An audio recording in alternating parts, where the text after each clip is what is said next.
हिंसक आत्माएं जो होती हैं वो जन्म ही क्यों लेती हैं? कबीले के लोगों को मारा, अब वो आत्मा तड़प रही है वापस अपने धाम में, अपने परमात्मा के, अपने प्रभु विष्णु जी के पास जाने के लिए तड़प रही है। जो भी थोड़ा सा भी बुरा करता, कुछ भी, उसको बुरी तरह से मरवा देते, तो को बुरी से बुरी सजा दे देते थे। लेकिन अनेक आत्माओं की मृत्यु का वो कारण बना। सांप इत्यादि का जन्म दे दिया, बिच्छू इत्यादि का जन्म दे दिया। ये डाउनफॉल होता चला जाता है, और प्रवृत्ति नीचे, और प्रवृत्ति नीचे। प्रकृति की जो जेल है, परमात्मा की जो जेल है, उसी का नाम नरक है। जो इनके आका टाइप के होते हैं ना, वो इनको इस तरीके से भरमा देते हैं, उनकी उस प्रवृत्ति पर चोट करते हैं। तुम्हारा धर्म खतरे में है, इसलिए ये करो, धर्म युद्ध लड़ो।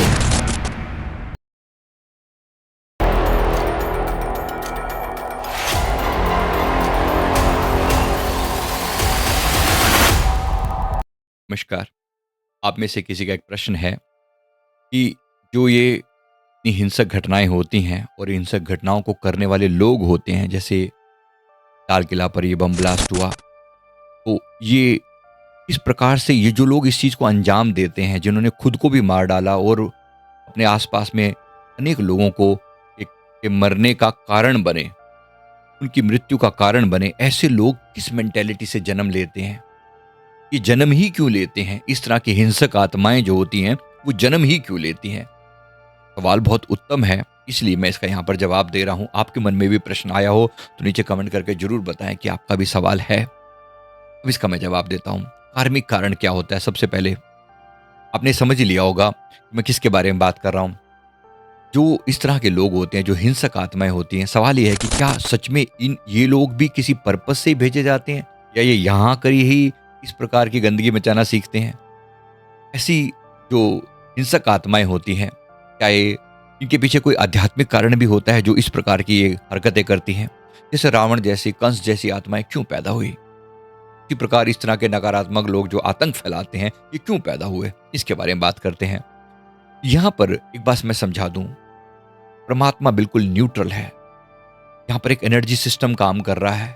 परमात्मा को किसी को भेजने या ना भेजने से डायरेक्ट कोई कंसर्न नहीं है, जब तक उसके उस सिस्टम में कोई ना कोई नीड, रिक्वायरमेंट ना हो। अभी हिंसक आत्माएं किस टाइप की होती हैं, क्यों आती हैं? पहली बात, इनके पीछे जो कारण बता रहा हूं कि अनसुलझे कर्म। एग्जाम्पल से बता रहा हूं। मेरी एक क्लाइंट है जो बहुत ज्यादा एग्रेसिव हैं। उनके वो बहुत, उनका बचपन से पता नहीं मुझे क्यों इतना गुस्सा आता है कि घर वाले उन्हें लेकर आए, वो खुद तो आ भी नहीं रहे थे। बहुत ही गुस्से में, बहुत ही नाराजगी के साथ उन्होंने कहा कि मेरा हर चीज को देख के मारने का दिल करता है, बहुत गुस्सा आता है। बड़ी मुश्किल से जैसे तैसे करके अपने आप को संभाल के रखता हूँ। मैंने उनको ऑब्वियसली डॉक्टरी ट्रीटमेंट के लिए सलाह दी, लेकिन जो मैं आपके साथ शेयर कर रहा हूँ, विशेष रूप से क्या गड़बड़ थी जो उनको, उनकी बात के ऊपर मैं कह रहा हूँ ये वाली। तो मैंने उनका पास्ट जब देखा तो मैंने समझा कि ये जो व्यक्ति है का पास्ट में इस व्यक्ति के साथ एक बहुत ट्रॉमेटिक अनुभव हुआ था किसी दूसरे जन्म में। ये किसी दूसरे कबीले के लोग इनके गांव में आए और इनके पूरे कबीले के लोगों को मारा, जिसमें से इनका परिवार सबसे ज्यादा मुख्य था। इनके परिवार के जितने भी लोग थे, इसको छोड़कर बाकी सबको मार डाला गया।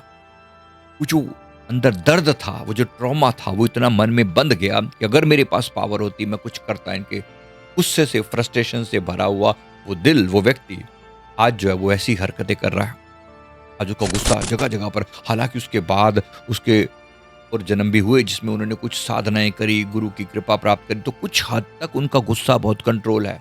अभी भी उन्होंने कभी किसी के प्रति कोई ऐसा बुरा नहीं किया, लेकिन अंदर कहर के गुस्सा अभी भी भरा पड़ा है, क्योंकि वो ट्रॉमा अनहील्ड है। एक तो इस तरह की आत्माएं होती हैं। दूसरा, किसी और का मैं एग्जाम्पल देकर बता रहा हूँ। दूसरी आत्माएं वैसी कि कुछ और अनसुलझे कर्म भी होते हैं। जैसे एक व्यक्ति का मैंने देखा, वो किसी प्रदेश के सेनापति थे और उनके अंदर वो हिंसक प्रवृत्ति शुरू से थी। शुरू से वो शिकारी रहे, मतलब उनके परिवार में उनको शिकार करते हुए लोगों ने देखा, और उन्होंने कहा कि उन्होंने जब देखा कि वो भी शुरू से जानवरों का शिकार क्या करते थे, और जब बड़े हुए, जब उनके पास वहाँ की सत्ता आ गई, पावर आ गई, उन्होंने वहाँ के लोगों का शिकार करना शुरू कर दिया। लिटरली लोगों का शिकार करने का मतलब है जो भी थोड़ा सा भी बुरा करता, कुछ भी, उसको बुरी तरह से मरवा देते, तो को बुरी से बुरी सजा दे देते थे, क्योंकि उनके सब कुछ उनके हाथ में होता था। तो गुस्से में विस्फोटक, हिंसक प्रतिक्रिया और कंट्रोल करना, सबको कंट्रोल करना। अनेक कैदियों को उन्होंने क्रूर दंड दिए। वो टेंडेंसी, वो प्रवृत्ति जो पिछले से चली आ रही थी, वो कैरी फॉरवर्ड हो रही है। टेंडेंसी वैसे ही जिस चक्र पर जिए, जिस हिंसा के साथ जिए, उसी हिंसा के साथ कैरी फॉरवर्ड रहे। मजा आता था उनको ऐसा करने में। वो जो मजा है बार बार वही टेंडेंसी करने को, जैसे किसी व्यक्ति को इस तरह की दंडगी या नेगेटिविटी करने की आदत पड़ जाती है, हालांकि उनको सजा मिलती है, उसके बावजूद भी हर जो हिंसक व्यक्ति होता है जेल में जाकर सुधर थोड़ी जाता है, और हिंसक भी हो सकता है। ये उन लोग होते हैं जो सुधरते नहीं और हिंसक हो जाते हैं। तीसरा कारण बताता हूँ कि पीछे मैंने देखा, कलेक्टिव शैडो को इकट्ठा करना। कलेक्टिव शैडो का मतलब क्या होता है? इसका मतलब ये होता है कि ये जो डार्क रोल निभाने वाली जो आत्माएं हैं, समाज के सामूहिक अंधेरे को उजागर करती हैं, ताकि सभ्यता को जगाकर सुधार की ओर बढ़ा जा सके। ये आत्माएं खुद नहीं जानती कि वो एक बहुत कठोर भूमिका निभा रही होती हैं, लेकिन उनके कर्म दुनिया को एक लेसन जरूर देते हैं। इसका मतलब यह है कि समाज की जो कलेक्टिव शैडो है, कलेक्टिव शैडो का मतलब क्या होता है? यहाँ पर सारे समाज में किसी तरह की गंदगी मची हुई, जैसे अत्याचार हो रहे हैं लेडीज के ऊपर, मान लो। अब ये एक नहीं, दो नहीं, अनेक जगहों पर हो रहे हैं, अनेक जगहों पर हो रहे हैं। अब एक व्यक्ति उनमें से ऐसा निकलता है जो अपने पर कोई अत्याचार इस तरीके से करता है कि वो चीज़ एकदम उजागर हो जाती है। उजागर हो जाती है मतलब वो एकदम से कलेक्टिवली दुनिया के सामने आ जाती है। फिर उसके ऊपर आवाज़ उठती है और सब लोग उसको चेंज करने के लिए, समाज में एक चेंज की लहर उठती है उस हिंसा के कारण।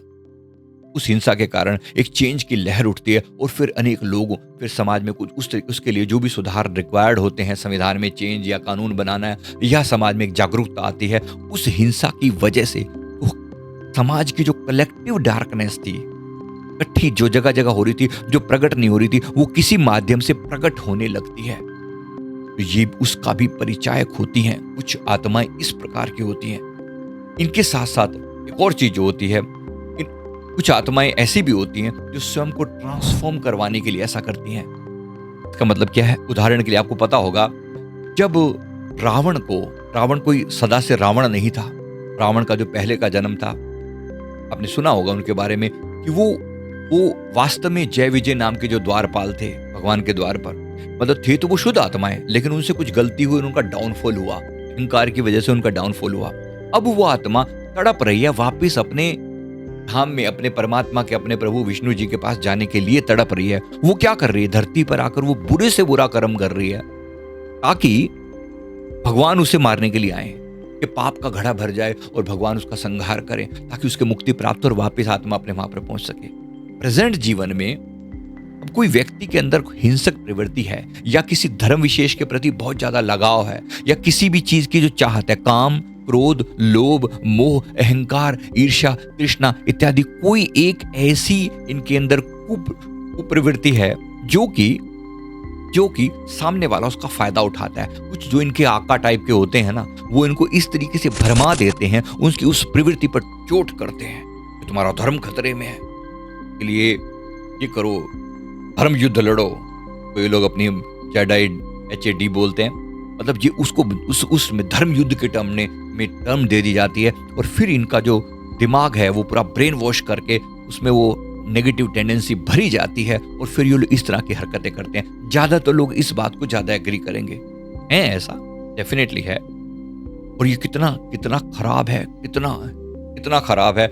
इस तरीके से देखो, खुद को भी मारा, आप अपनी आत्मा भी अधोगति में गई, और अनेक आत्माओं को भी, अब उनके भी कर्म थे या नहीं थे वो उस पर हम बाद में आएंगे, लेकिन अनेक आत्माओं की मृत्यु का वो कारण बना।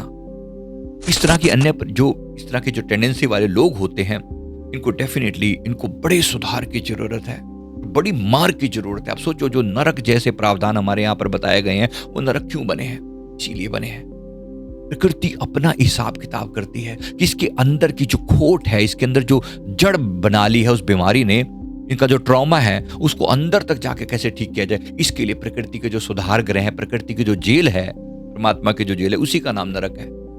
उस नरक में ठाकर इनको कुछ सजाएं दी जाती हैं, समझाया भी जाता है, शायद इनकी वो टेंडेंसी चेंज हो सके, प्रवृत्ति चेंज हो सके, और फिर ऐसा नहीं कि दोबारा से वापस तुरंत धरती पर भेज दिया जाता है। इनको उनके लिए पशु जोनियां बनाई गई हैं। जैसे कोई हिंसक आत्मा रही है, अब उनको शेर बना दिया। अब हिंसक आत्मा शेर बनकर एक वहां पर खाओ जो मर्जी तुम, क्योंकि वहां पाप नहीं है, वहां उसकी टेंडेंसी, उसकी प्रवृत्ति ऐसी है। एक शेर मांस खा रहा है, किसी को मार के खा रहा है, वो उसको लिए पाप नहीं है। आप हम लोगों के लिए जो जो समझ रखते हैं, उसके लिए उसकी प्रवृत्ति ही ऐसी है। परमात्मा ने उसको बनाया, प्रकृति ने उसको बनाया ऐसा है। तो वहां वो सजा पाता है एक जानवर के रूप में जन्म लेकर। वो लंबी समाज सजा चलती है, फिर उसको और सॉफ्ट बनाया जाता है। ऐसा नहीं है कि वो प्रकृति उसको ऐसे छोड़ देती है, उसको अन्य जन्म दिए जाते हैं। जैसे हियना लक्कड़ बग्गे का जन्म दे दिया, मांस खा रहा है पूरी तरह से, या उस तरह की हिंसक प्रवृत्ति में अभी भी है, फिर उसको थोड़ा और सॉफ्ट बनाया जाता है। जैसे सूअर का जन्म दे दिया और नीचे भेजा जाता है, जैसे सांप इत्यादि का जन्म दे दिया, बिच्छू इत्यादि का जन्म दे दिया। ये डाउनफॉल होता चला जाता है, और प्रवृत्ति नीचे और प्रवृत्ति नीचे, फिर कहीं जाकर वो वृक्ष इत्यादि बनाए जाते हैं। फिर कहीं जाकर फिर उनका अपग्रेडेशन का साइकिल शुरू होता है, बिल्कुल एकदम धरातल पर जाकर फिर जाके इनको वापस भेजा जाता है। कुछ भी बुरा करवा सकता है, ऐसा ना हो इसके लिए अपने लोभ को भी कंट्रोल करो। इसी तरह से क्रोध है, क्रोध को कोई भी भड़का सकता है, भड़का कर आपसे कोई बुरा काम हो सकता है। आपसे ऐसा ना हो इसके लिए अपने टेंडेंसीज पर, अपने डार्क सेल्फ पर काम करो। इसी को कर्मा क्लींजिंग बोलते हैं, इसको शैडो क्लींजिंग बोलते हैं हम अपनी भाषा में। बहुत सारे वीडियोस के टॉपिक पर पहले भी बनाए, शैडो क्लींजिंग, कर्मा क्लींजिंग के ऊपर। कर्मा को क्लींज करो ताकि आगे आपके अंदर वो टेंडेंसी जो है समाप्त हो सके और आपका अंदर चेंज आ सके। उम्मीद करता हूँ वीडियो जरूर अच्छा लगा होगा। वीडियो लाइक करें, कमेंट करें, चैनल को जरूर सब्सक्राइब कर लें।